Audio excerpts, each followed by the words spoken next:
네, 안녕하세요. 논준모연구소의 김성하 소장입니다. 논문이 여러분들 뭐라고 생각하십니까? 논문은 뭐 기본적으로 논리적인 거다 이렇게 생각을 할 수가 있겠죠. 뭐 거기에 대해서는 아무도 이견이 없을 겁니다. 논문이 논리적이지 못하면 그게 무슨 논문이겠습니까? 논문은 논리적이어야 합니다. 자, 그러면 이제 논리적인 거라는 거는 또 뭔가 이거죠. 논리적이다? 뭔가 심오하고 복잡 오묘한 그런 것일까? 가까이 있는 게 아니고 아주 멀리 있는, 우리가 이렇게 손으로 잡으려도 뭔가 잡힐 듯 말 듯한 그런 우아한 세계에 있는 것일까? 여러분들은 어떻게 생각하십니까? 논리적이다? 과연 뭐가 논리적인 것인가?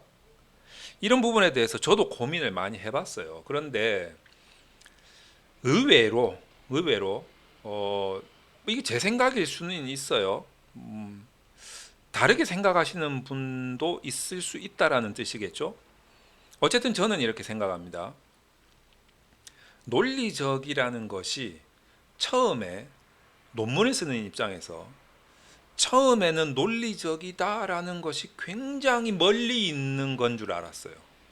굉장히 형이상학적이고 굉장히 깊고 오묘하고 심오한 세계에 있는 나 같은 사람은 함부로 범접할 수 없는 그런 곳에 있는 것이다. 그래서 그런 세계에 발을 담그고 있었던 아주 지적인 존재들이 이게 논리다라고 설명할 때 내가 그 논리를 당연히 이해를 못해야 정상이 아닌가라고 생각을 했었습니다. 왜냐?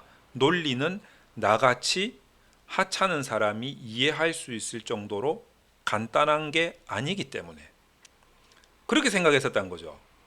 근데 이게 계속 공부를 하고 논문에 대해서 탐구를 하고 연구를 하고 하다 보니까 아니 그런 게 아닌 것 같은 거예요. 제 생각일 수 있다는 겁니다. 그 정도로 복잡하고 심오하고 오묘한 세계에 있는 게 아니더라 이거죠. 오히려 그런 것들이 과연 논리적인가? 말이 되나? 뭐 이런 생각이 오히려 더 들더라는 거죠. 그래서 어느 순간에 나름대로 저는 이렇게 깨달았습니다. 어떻게 깨달았냐면 오히려 반대다 이거죠. 반대다. 오히려 논리라는 것은 논리적이다라는 것은 우리 주변에 있고 보편적이고 보편타당하고 굉장히 가까이에 있으면서도 심플한 거다. 이런 게 논리적인 거다. 왜? 그것이 내가 이해하는 데 있어서 너무 편리하기 때문이죠. 다시 말해서 내가 이해할 수 있는 게 논리적인 거다라는 거죠. 내가 이해할 수 있고 내가 100%알 수 있어야만 상대방을 설득할 수가 있다는 거죠. 나 자신이 애매해지면요, 상대방 설득 못 합니다. 자, 그렇다면 과연 논리적이라는 것은 어떤 것일까? 한마디로 표현하면 무엇일까? 라고 고민을 한번 해봤습니다. 고민을 해봤는데 논리적이라는 것은 바로 상식적인 거라는 거죠. 상식적이다라는 것은 그냥 가만히 생각해 보면 그렇네? 라고 보편다당하게 이해될 수 있는 것이어야 한다는 거죠. 다시 말해서 논리적이라는 것은 우리가 고민 안 해도 돼요. 그냥 가만히 생각해 보면 그렇네? 라고 하는 게 논리적이다라는 것입니다. 자, 그래서 논문에서 이제 우리가 글을 논리적으로 써야 된다라고 했을 때 또는 논문의 논리 구조, 나의 연구 필요성을 논리적으로 끌어내야 된다라고 했을 때 그 연구 필요성을 논리적으로 끌어내는 그 과정이 굉장히 보편타당하게 상식적으로 이해될 수 있는 흐름의 구조라면 그게 논리적이라는 거죠. 근데 그렇지가 않고 예를 들어서 내가 누군가에게 내 연구 필요성에 대해서 뭐 자문을 구하러 갔다, 뭐 컨설팅을 받으러 갔다, 검토를 해달라고 요청을 하러 갔는데 그 요청을 받은 뭐 교수님이 될 수도 있고 선배가 될 수도 있고 컨설턴트가 될 수도 있겠죠. 그 사람들이 뭐라고 나를 설명을 해주고 있는데 굉장히 복잡해. 아, 내가 이해가 안 돼. 그럼 그게 과연 논리적이냐 이거죠.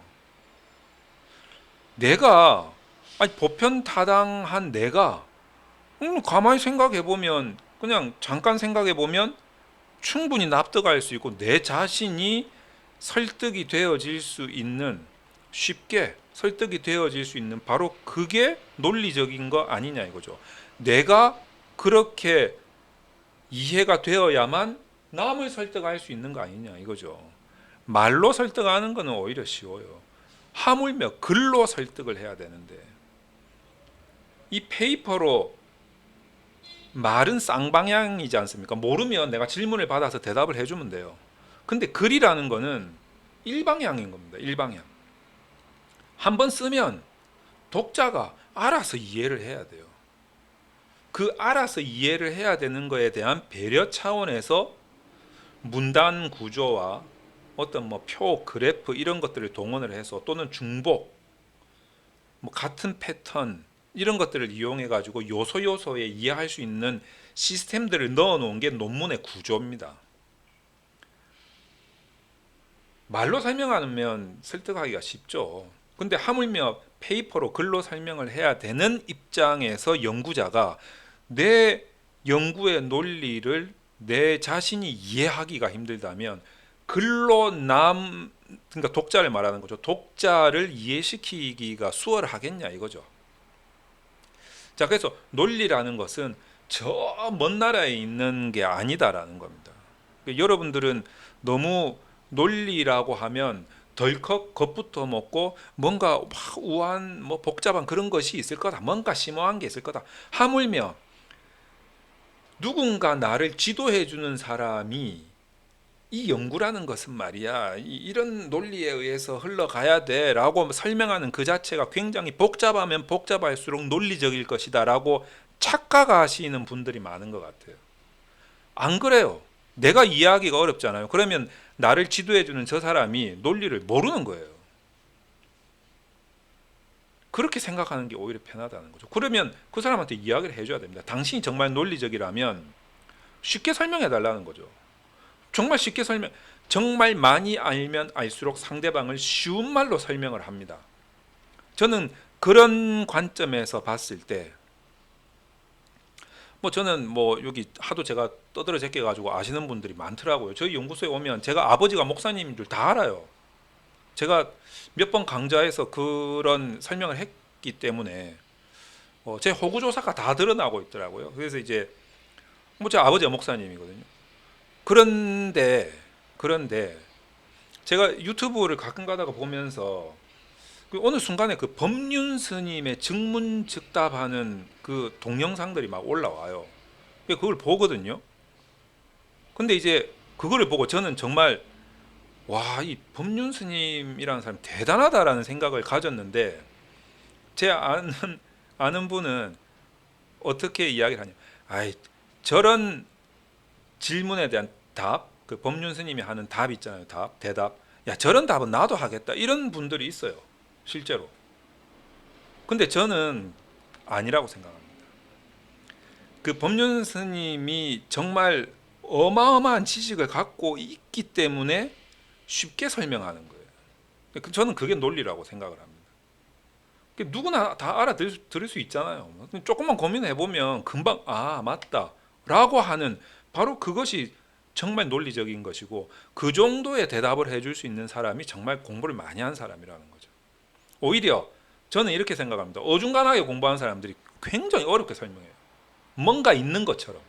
그래야 자기 자신이 뭔가 이렇게 지식인처럼 올라간다고 생각을 하는 모양이에요. 자, 그래서 논리라는 것은 그렇지가 않다. 자, 지금까지 말씀드린 것은 제 생각입니다.